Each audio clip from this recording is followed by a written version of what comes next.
Money and our audience is also the best. ఎందుకంటే last year చూడండి, for example చిన్న సినిమాలని మీరే పుష్ చేశారు. మ్యాడ్, బేబీ, బలగం ఇలాంటి సినిమాలు ప్రతి ఇయర్ ఏవో ఒకటి వస్తున్నాయి. That is because of you all, because of media and because of us the makers.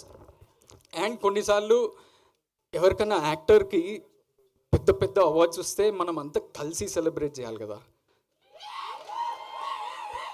మనం ఒక కుటుంబంలా కాకుండా ఒట్టి కొన్ని గ్రూప్సే సెలబ్రేట్ చేస్తాయి.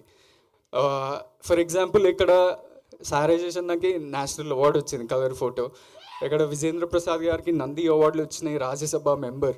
వంశీ పైడిపల్లి అన్నకి నేషనల్ అవార్డు వచ్చింది. మొన్న బన్నీ అన్నకి national award for the first time from Telugu. Chiranjeevi గారికి పద్మవిభూషణ్. సో చాలామందికి ఇలాంటి అవార్డ్స్ వచ్చినప్పుడు మనం అంతా కలిసి we should make it a culture to celebrate this. And if we can, ఒక mass movement వీళ్ళిద్దరికన్నా ఇద్దాం.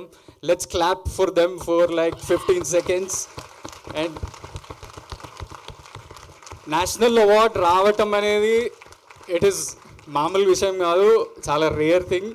And we should celebrate it as much as possible. నిన్న డైరెక్టర్స్ డే ద్వారా అల్లు అర్జున్ని ఫెలిసిటేట్ చేశారు అక్కడ బన్నీ అన్నని.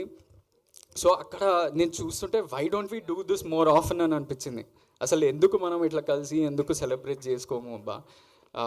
ఎవరంటే వాళ్ళదే సక్సెస్ అనుకుంటారు. ఎందుకు? We are also a family. So the family is here.